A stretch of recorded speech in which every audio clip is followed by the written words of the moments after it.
वालेकुम नाज़रीन, उम्मीद है आप लोग बाखैरियत होंगे। तो आप खुश आमदीद है आज के इस नई वीडियो में। तो आइए आज हम जानेंगे कि किस तरह से हमें छींकनी चाहिए और किस तरह से हमें छींक का जवाब देना चाहिए। क्योंकि बहुत सारे ऐसे मरहले हमारे साथ पेश आते हैं कि हम मजमे में बैठे रहते हैं और हम कभी कभार ऐसे गलत तरीके से छींक जाते हैं जिसकी वजह से कई लोगों को बुरा लगता है।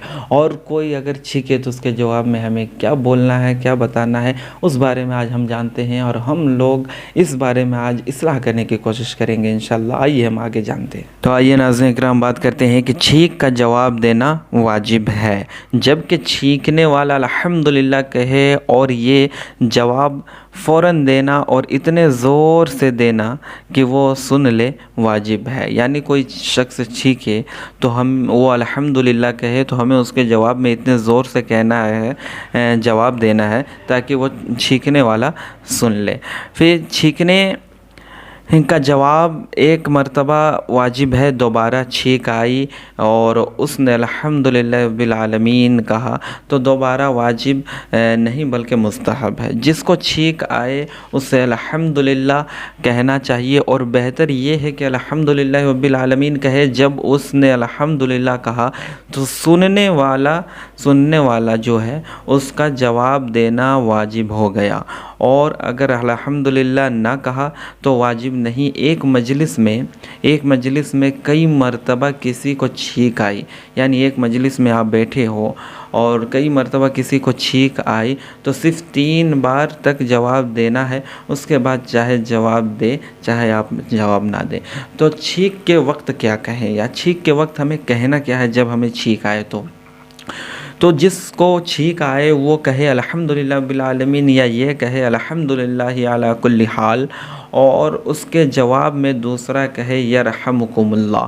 फिर छींकने वाला कहे यगफिरुल्लाहु लना वलकुम, यगफिरुल्लाहु लना वलकुम, या ये कहे यहदिकुमुल्लाहु व यस्लिह बालिकुम। इसके सिवा दूसरी बात ना कहें। औरत को छींक आई अगर वो बूढ़ी है, अगर कोई औरत को छींक आई अगर वो बूढ़ी है तो मर्द उसका जवाब दे। अगर जवान है तो इस तरह जवाब दे कि वो ना सुने। मर्द को छींक आई और औरत ने जवाब दिया, अगर औरत जवान है तो मर्द उसका जवाब अपने दिल में ना दे और बूढ़ी है तो ज़ोर से जवाब दे सकता है।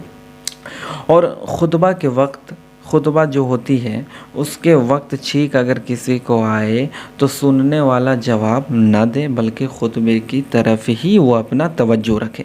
छींकने वाले को चाहिए कि ज़ोर से अल्हम्दुलिल्लाह कहे ताकि कोई सुने और जवाब दे। छींक का जवाब एक ने दे दिया तो सब की तरफ से हो गया, लेकिन बेहतर ये है कि सब सुनने वाले जवाब दें। छींकने वाले से पहले ये बात ज़रूरी है कि कोई छींक रहा है, हम गलती में किसी को छींकने से पहले ही अल्हम्दुलिल्लाह बोल देते हैं या जवाब दे देते हैं। तो छींकने वाले से पहले ही सुनने वाले ने अल्हम्दुलिल्लाह कहा। एक हदीस में है कि ये शख्स दांतों और कानों के दर्द और तख्मा से बेचार रहेगा, और एक हदीस में ये आया है कि कमर के दर्द से बेचार रहेगा। यानी जिसे छींक आई और मैंने छींकने से पहले ही उसे जवाब दे दिया तो इन सब हदीसों में यह आया है कि कमर के दर्द से बेचार रहेगा। तो छींकने का तरीका क्या है कि छींक के वक्त सर झुका ले और मुंह छिपा ले और आवाज़ को नीची करे और ज़ोर से छींकना हमाकत है। ज़ोर से छींकना ये हमाकत है। तो हदीस में है कि बात के वक्त छींक आ जाना ये शाहिद अदल है। यानी छींक कोई बात हम अच्छी कर रहे हैं या कोई भी बात हम लोग आपस में कर रहे हो तो अगर किसी को छींक आ जाए तो ये शाहिद अदल है। बहुत से लोग छींक को बदफाली ख्याल करते हैं, जैसे काम को जा रहा है और किसी को छींक आ गई तो समझते हैं अब ये काम पूरा नहीं होगा। ये जहालत है, बहुत सी सारी जहालत है कौम में कि अगर कोई काम करने को हम जा रहे हैं, कोई अच्छी काम करने जा रहे हैं तो किसी ने छींक दिया तो हम समझते हैं कि ہمارا سفر میں کچھ ہو جائے گا یا ہمارا کام نہیں پورا ہوگا. تو یہ بدفعلی ہے, یہ سب جہالت ہے, اس لیے کہ بدفعلی کوئی چیز نہیں ہے. بدفعلی جو ہے وہ یہ کوئی چیز نہیں ہے. اور پھر ایسی چیز کو بدفعلی کہنا, ایسی چیز کو بدفعلی کہنا جس کو حدیث میں شاہد عدل فرمایا گیا ہے, یہ ایک دم سے سخت غلطی ہے. اور یہ ہم پہ بہت بڑی جہالت ہے کہ جس چیز کی حدیث میں شاہد عدل دی گئی ہے اور اس چیز کو ہم غلط بدفعلی کے نام سے پکارے, یہ ہمارے لیے اور ہمارے معاشرے میں یہ غلط فہمیاں ہیں.